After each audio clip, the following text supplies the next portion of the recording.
हम सब एक है बोल के आगे निकल जाने से अद्वैत थोड़ी समझा दिया तुमने। तुम्हें थोड़ा डीप में घुसना पड़ेगा, कंसेप्ट की कैशिंग आउट करनी पड़ेगी भाई, उनको सिखाना पड़ेगा, समझाना पड़ेगा, टर्म्स क्लियर करने पड़ेंगे, रिगरस फिलोसफी दो, तब जाके फिलोसफी रिवाइव होगी इंडिया में।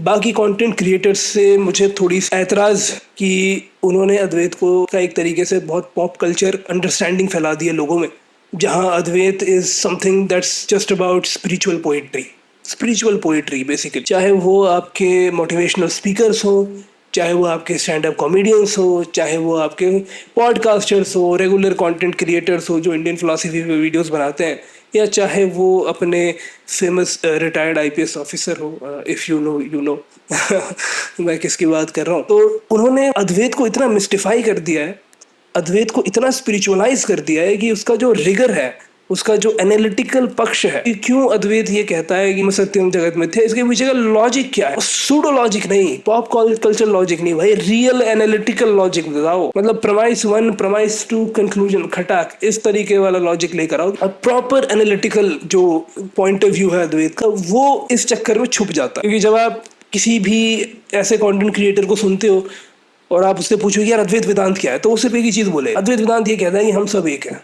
अद्वैत वेदांत ये कहता है कि सब कुछ एक है, पूरे यूनिवर्स जो है ना वो एक चीज से बना हुआ, ये है अद्वैत वेदांत। क्या बस इतना ही है अद्वैत वेदांत? नहीं भाई, अद्वैत वेदांत एक सिस्टम है जहाँ पे आपको सिर्फ ऐसे ही बस क्लेम्स नहीं किया जा रहा है, वहाँ पे प्रूफ किया जा रहा है। आप डेफिनेशन देते हो, उन डेफिनेशन से प्रमाइसेस ड्रॉ करते हो, प्रमाइसेस को एक साथ लाते हो, इंक्लूजन डिराइव करते हो। इस तरह से एक बिल्कुल जो रिगरस मेथड है एनालिटिकल फिलॉसफी का, वो हमें देखने को मिलता है। और ये तमाम इंडियन फिलॉसफी में, लेकिन क्योंकि आज जो है वो मार्केटिंग का ज़माना है, तो मार्केट करने के लिए जब आपको कॉमनर्स तक पहुंचना है तो आप टेक्निकलिटीज़ में ज़्यादा नहीं जाते हैं। आप कोशिश करते हैं कि भाई ऊपर ऊपर से काम बन जाए, तो आप सिंप्लीफाई करने के चक्कर में ओवर सिंप्लीफाई कर देते हैं। और ये किसी भी फिलॉसफी के साथ ये जाती है, ये मेरे नज़र में। आप सिंप्लीफाई करें बट आप ओवर सिंप्लीफाई करते हैं तो उसका जो एसेंस है वो खत्म हो जाता है। इट्स लाइक कि भाई आम जो है उसका जो पल्पीनेस है वो खत्म कर दो और गुठली लेके बैठ जाओ। अद्वैत के नाम पे बेसिकली गुठली खिलाई जा रही है इन शॉर्ट। किसी भी फिलॉसफी का जो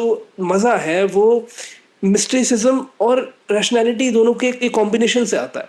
अगर आप सिर्फ मिस्टिसिज्म ही प्रोवाइड करोगे और रैशनैलिटी प्रोवाइड नहीं करोगे तो it becomes poetry, then there is no logic behind it. तो बस एक ही सुझाव रहेगा मेरा कि जब आप फिलोसफी पढ़ रहे हैं तो टेक्निकलिटीज़ का ध्यान रखें, ओवर सिंप्लीफिकेशन से बचें और ये पॉप कल्चर के चपेट में ना आए जो हर एक फिलोसफी को बस स्पिरिचुअल टेल और स्पिरिचुअल पोइट्री की तरह सुनाता है और चला जाता है। हम सब एक है, हाँ अद्वैत ये कहता है, बट ये तो अंडरस्टूड होना चाहिए, ये उसका एसेंस थोड़ी है यार, या उसका रियल जो जूस है वो ये थोड़ी है। हम सब एक है बोल के आगे निकल जाने से अद्वैत थोड़ी समझा दिया तुमने। तुम्हें थोड़ा डीप में घुसना पड़ेगा, कंसेप्ट की कैशिंग आउट करनी पड़ेगी भाई, उनको सिखाना पड़ेगा, समझाना पड़ेगा, टर्म्स क्लियर करने पड़ेंगे, रिगरस फिलोसफी दो, तब जाके फिलोसफी रिवाइव होगी इंडिया में।